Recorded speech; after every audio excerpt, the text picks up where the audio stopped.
المشاهدون الكرام، السلام عليكم ورحمة الله تعالى وبركاته. نشرة الأخبار من الفضائية الإريترية، وفيها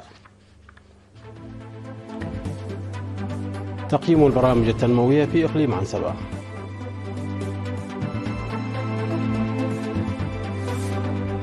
دعوة للآباء لمراقبة استعمال الأطفال للأجهزة الإلكترونية. الإريتريون في جنوب السودان يعززون تنظيمهم.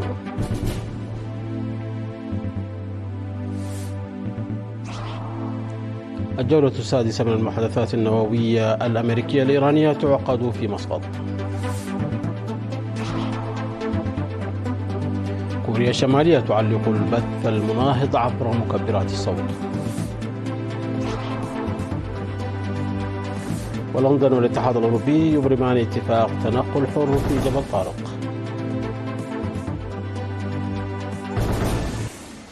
أهلا بكم مشاهدينا. تم تنفيذ مشاريع تنموية تشمل بناء السدود وتوفير الخدمات الاجتماعية في إقليم عنسبة بتكلفة وصلت إلى 59 مليون نقفة بمشاركة المواطنين ومنتسبي قوات الدفاع. جاء ذكر ذلك في الاجتماع التقييمي الذي عقد يومي 10 و11 من يونيو الجاري في كرن. وبحسب التقارير تم بناء 4 سدود في مديريتي قلب وأصمات، ويجري بناء سدين في مديريتي حلحل وعلا برعد، كما تجرى أيضا أعمال صيانة لغرف العمليات في مستشفى كرن وإنشاء مرافق الخدمات الاجتماعية الأخرى.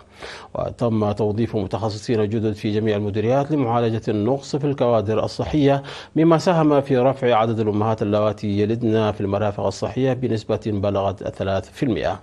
وفيما يتعلق ببرامج الحفاظ على المياه والتربة، فقد أوضح بأنه تمت زراعة أكثر من 1716 هكتارا وإصلاح أكثر من 771 هكتارا في النصف الأخير من العام الماضي، إلى جانب شتل أكثر من 1.7 مليون شتلة، 41% منها من الأشجار المحلية. ودعا المشاركون إلى إدخال تقنيات خلايا الجملون والاهتمام بنظافة مدينة كرن وتعزيز الرقابة على مبيعات الأراضي غير القانونية وبناء المساكن والسيطرة على النفايات البلاستيكية التي تسبب التلوث وتنسيق الجهود للدفع بالرياضة. وفي كلمته الختامية أكد حاكم إقليم عنسبة السفير عبد الله موسى أن الدفع بالأنشطة في ضمان الأمن الغذائي أمر مشجع، وذكر بضرورة تعزيز التنسيق بين جميع الجهات المعنية لإنجاز المهام التنموية المنشودة حسب الجدول الزمني المحدد لها.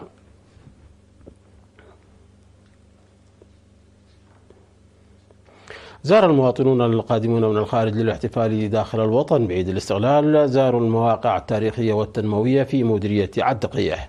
وشارك في الزيارة التي نظمها المكتب المركزي للجبهة الشعبية للديمقراطية والعدالة في 10 من يونيو الجاري مواطنون قادمون من دول أوروبا وأفريقيا وكندا والسعودية، وزاروا كلية التجارة والعلوم الاجتماعية وخطوط توزيع الكهرباء قيد التنفيذ في مديريات عد قيح وصنعفيه وطرونها ومياعين وآثار قحيتو.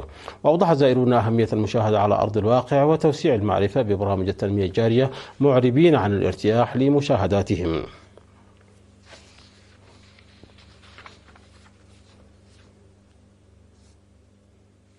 دعا أخصائي طب الأطفال الدكتور سامسون بايي أولياء الأمور إلى تعزيز دورهم في متابعة أطفالهم دون ال5 أعوام في استعمالهم للأجهزة الإلكترونية عامة والهواتف النقالة والأجهزة اللوحية الإلكترونية الأخرى.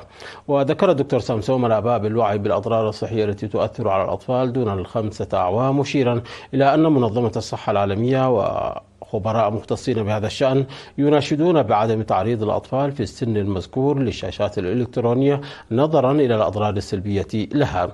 وأوضح أن الأطفال الذين يتعرضون للشاشات الإلكترونية يعانون من مشاكل في النظر والسمع، إلى جانب التخلف اللغوي وقدرة الأطفال على الاستيعاب، مقارنة بالأطفال الذين لا يتعاملون مع الأجهزة الإلكترونية. وأفاد أنه في الشهر الماضي أكدت الفحوصات الصحية التي أجريت لطلاب مدرسة مندفر الثانوية وجود أكثر من 100 طالب من أصل 300 يعانون من مشاكل في النظر كأحد المشاكل التي تسببها شاشات الأجهزة الإلكترونية. وحث أخصائي طب الأطفال الدكتور سامسون أباي في الختام الآباء والفنانين إلى الانتباه لصحة أطفالهم نتيجة التعامل المفرط مع الأجهزة الإلكترونية واتخاذ الإجراءات اللازمة للحد من الاستعمال وإيجاد بدائل تنمي قدراتهم العقلية والبدنية. وحث الفنانون وحث الفنانين إلى الحذر عند دبلجة الأفلام الأجنبية لتقدم للأطفال حيث تسهم في الإدمان الإلكتروني لديهم.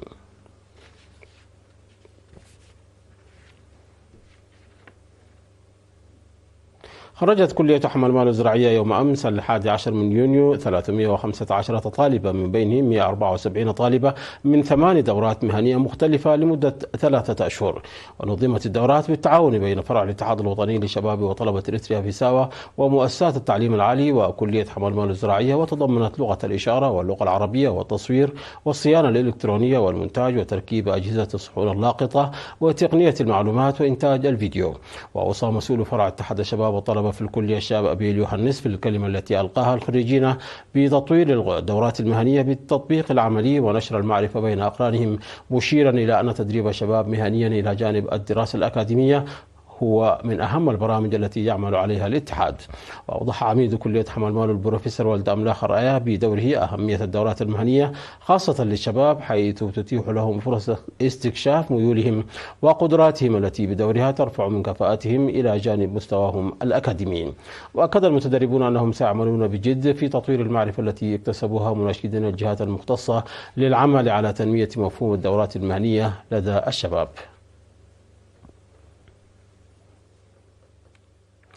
عقد الإريتريون في جنوب السودان اجتماعا في مدينة جوبا في 6 من يونيو الجاري بحث تقوية تأطير التنظيمات الوطنية.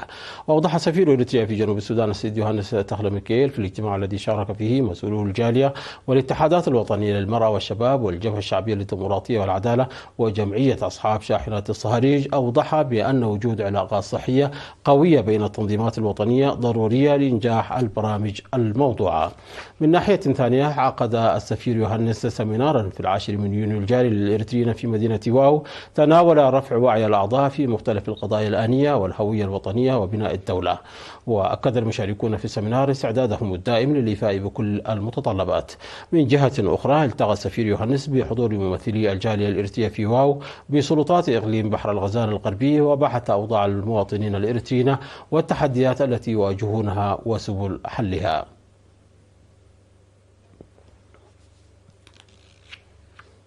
دعا قائد مركز الشرطة الخامس بأسمراء الرغيب بين رؤوسهم إلى تعزيز دور المدارس في تربية شباب كفو. وفي محاضرة عقدها لنحو 1000 طالب وطالبة من مدرسة البحر الأحمر الثانوية يوم أمس 11 من يونيو، ذكر الرغيب بيانه أن منع الجريمة ينبع من احترام قواعد المدرسة والقيم الاجتماعية على حد سواء. وقال إن الشاب المنضبط هو دائما قدوة في أداء واجباته، مضيفا أن الشرطة الإريترية تعقد سمينارات لرفع مستوى الوعي بين الطلاب وحثهم على كشف الممارسات غير الأخلاقية أمام القانون. في غضون ذلك، عقد قائد مركز شرطة مديرية إمنا حيلي الملازم عبد الله أحمد محاضرة حول مكافحة الجريمة لطلاب مدرسة كودا بعور المتوسطة الثانوية. وتهدف حملات التوعية القانونية والشرطية إلى مساعدة الطلاب ليصبحوا قادرين على المنافسة أكاديميا ومنضبطين أخلاقيا.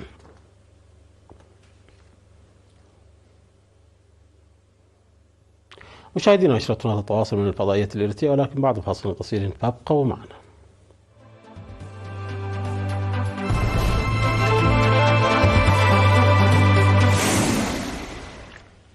أهلا بكم مجددا. قال وزير الخارجية العماني بدر البوسعيدي أن الجولة السادسة من المحادثات النووية بين الولايات المتحدة وإيران ستعقد يوم الأحد في مسقط.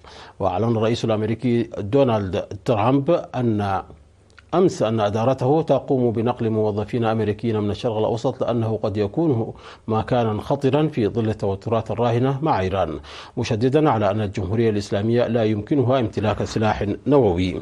وكان مسؤول أمريكي قال لوكالة رويترز أن وزير الدفاع أذن بالمقاذرة الطوعية لأفراد أسر العسكريين الأمريكيين من مواقع في أنحاء الشرق الأوسط.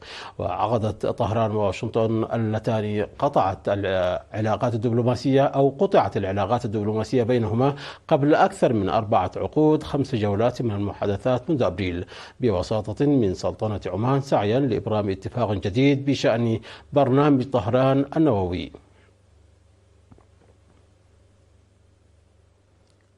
أوضح الجيش الكوري الجنوبي أن كوريا الشمالية علقت على ما يبدو البث المناهض لكوريا الجنوبية عبر مكبرات الصوت، وذلك بعد يوم واحد من تعليق الجيش الكوري الجنوبي البث المناهض للشمال عبر مكبرات الصوت على طول الحدود بين الكوريتين. قالت هيئة الأركان المشتركة للقوات المسلحة الكورية الجنوبية أنه لم يتم رصد أي بث عبر مكبرات الصوت لكوريا الشمالية تجاه كوريا الجنوبية في أي منطقة، وأن الجيش يراقب عن كثب التحركات الكورية الشمالية ذات الصلة. واعتبرت وزارة الوحدة في سيول أن تعليق كوريا الشمالية للبث الإذاعي عبر مكبرات الصوت على طول الحدود بين الكوريتين يمثل فرصة ثمينة لاستعادة الثقة المتبادلة بين الجانبين. وكانت كوريا الجنوبية علقت البث الإذاعي المناهض للشمال بعد نحو عام واحد من استئنافه بناء على أوامر من الرئيس لي جي ميونغ.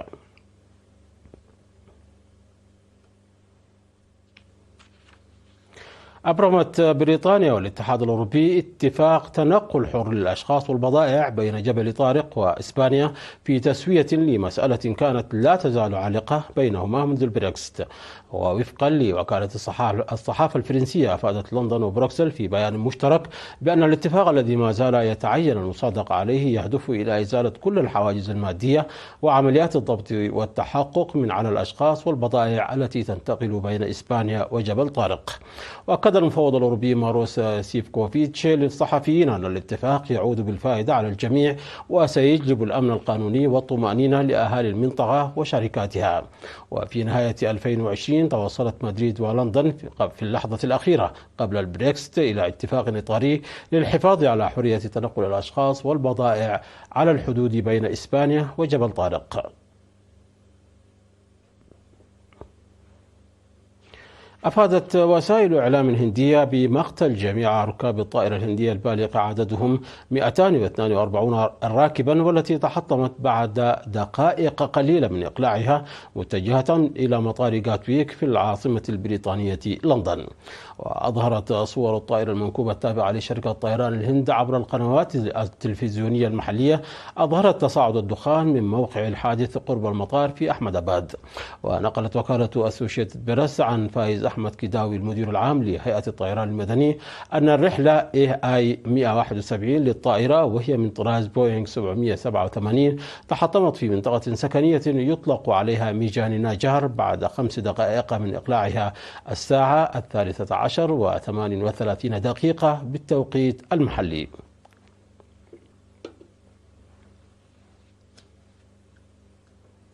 مشاهدينا، قبل الختام إليكم تذكير بأهم ما جاء في هذه النشرة من أنباء. أقيموا البرامج التنموية في إقليم عنسبة.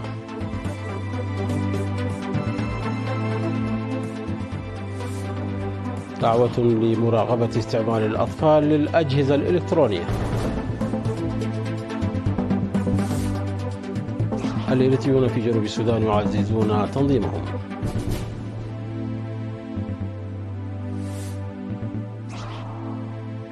الجولة السادسة من المحادثات النووية الأمريكية الإيرانية تعقد في مسقط. كوريا الشمالية تعلق البث المناهض عبر مكبرات الصوت. ولندن والاتحاد الأوروبي يبرمان اتفاق تنقل حر في جبل طارق.